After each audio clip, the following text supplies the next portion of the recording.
जीवन में 3 चीज चाहिए, ये 3 के बिना आनंद नहीं है। क्या क्या चाहिए? बचपन में माँ चाहिए, जवानी में महात्मा चाहिए और बुढ़ापे में परमात्मा चाहिए। और वृद्धावस्था में परमात्मा। बुढ़ापे में गुरुओं के पास नहीं जाते हो, कोई दिक्कत नहीं, बिल्कुल दिक्कत नहीं है। आपको मंत्र मिल गया है, घर बैठ के दबदोर के आराम से जपो, ज्यादा धक्के बक्के मत खाओ। रपट गए तो पलस्तर चढ़ जाएगा, और आपको पता है कि पुरानी दीवार के ऊपर तो प्लास्टर टिकता भी नहीं है, तो पुरानी हड्डी पर कैसे टिकेगा? हाँ, यदि शरीर काम नहीं करता है तो ज्यादा दौड़ धूप मत करो, आराम से घर बैठ के भजन करो। काशी गंगा सिगरे वही है फिर। और युवान अवस्था में 1.5 महीना कम से कम, 45 दिन, 1 वर्ष में कम से कम, ये तो मैं उनको बोल रहा हूं जिनको बहुत जवाबदारियां हैं अभी घर की, उनके लिए 1.5 महीना, उनके लिए 1.5 महीना तीर्थ में, संतों के पास, गुरुजनों के पास। संसार विश्वविद्यालय, इसमें पढ़ाई करो।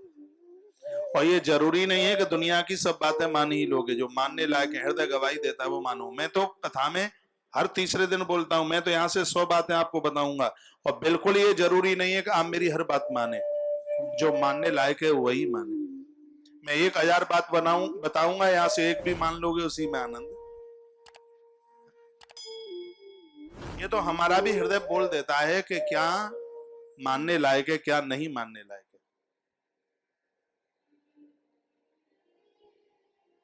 ये अपने हृदय से अंदर से आवाज आती है।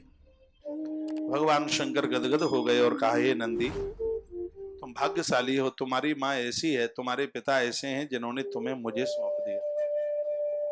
बचपन में माता को चाहिए कि बच्चों का विवाह हो, उससे पहले वह अपनी संतान को किसी महात्मा से जोड़ दें, और महात्मा को भी देख लें थोड़ा।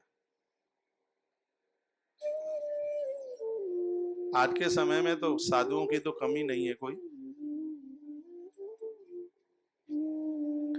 लेकिन साधना का नाम साधु है, सावधान रहने का नाम साधु है,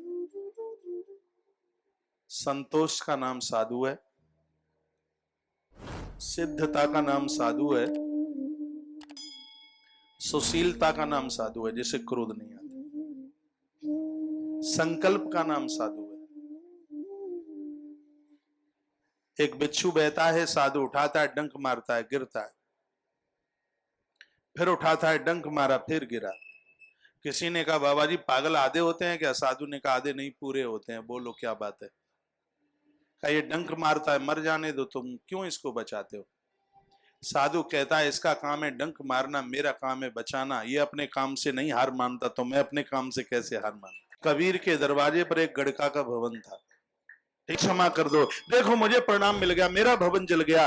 तब कहा कबीर साहब ने, ओ मेरी बहन, मेरी तेरी तो कोई लड़ाई नहीं थी, तू मेरी झोपड़ी क्यों जलाती? मुझे तो ये आवाज हुआ है, तेरे यार ने मेरी झोपड़ी जलाई, तो मेरे यार ने तेरा भवन जला दिया। ये तो यार यार का झगड़ा है, हमारी और तुम्हारी क्या दुश्मनी है? ऐसा साधु चाहिए जीवन में, जिसने क्रोध को जीत लिया है, ऐसा साधु चाहिए। ऐसे ही एक काशी का नरेश बाबा तुलसी के पास आया और कहा, हमें दीक्षा चाहिए। बाबा तुलसी ने कहा, मैं तो किसी को दीक्षा देता नहीं हूं, ईश्वर को ही अपना गुरु मान लो। चरण पकड़ लिए, कहा नहीं, मुझे आपसे ही दीक्षा चाहिए, आप ना तो पाओगे तो बढ़िया साधु बता दो। बाबा तुलसी ने कहा, तुम्हारे काशी में ही गंगा के घाट पर महात्मा कबीर रहते हैं, उनसे बढ़िया कौन संत होगा। चला काशी नरेश और देखने लगा इधर उधर, लेकिन उसको कबीर दिखते नहीं। आगे चला राजा तो एक कम्बल ओढ़े हुए कोई फक्कर पड़ा हुआ है, और रास्ते में था ऐट अभिमान राजा को था। राजा ने एक थप्पड़ गाल में मारा, कहा तुझे पता नहीं काशी नरेश चलता है और तू रास्ता नहीं खोलता? फिर भी वो नहीं उठा तो एक थप्पड़ और मारा, फिर भी नहीं उठा तो एक थप्पड़ और मारा। 3 बार थप्पड़ खाके कंबल फेंका और उसमें से एक महात्मा खड़ा हो गया। महात्मा कोई और नहीं, श्री कबीरदास जी थे। राजा चरणों में गिर पड़ा, कहा गुरुजी मैं तुम्हारी खोज के लिए निकला था और धोखा हो गया, कंबल ऊपर पड़ा था, पहचान नहीं पाया और मैंने तुम्हें 3 थप्पड़ लगा दिए।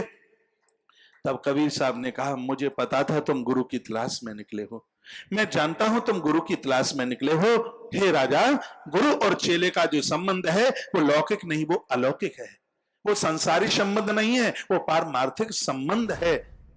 राजन तुम चले थे, मुझे इस बात का पता था, हमारा तुम्हारा संबंध तो ऊपर तक चलने वाला है। मैं जानता हूं इस बात को। गर्मी के समय में मटका खरीदा जाता है और लोग 1-2 रुपए का मटका, उस समय की बात रही होगी, 1-2 पैसे का मटका खरीदने के लिए 10 बार उसको बजा बजा के देखते हैं। आपने कभी मटका खरीदा हो तो इसके द्वारा उसको यूं ऐसे आजमा आजमा के, कहीं कच्चा तो नहीं है, कहीं सोती तो नहीं है। कबीर साहब ने कहा 2 महीने चलने वाला मटका 25 बार बजा बजा के देखा जाता है, तो परलोक तक चलने वाला संबंध 3 थप्पड़ मार के आपने मेरी परख की तो कौन सा गुनाह कर दिया। जीवन में ऐसा साधु चाहिए जिसको कभी से इसका कुछ बुरा ही नहीं लगता। जीवन में ऐसा साधु चाहिए, ऐसा महापुरुष चाहिए। जीवन में ऐसा महापुरुष मैं वही लौटा करके ला रहा हूं आपको।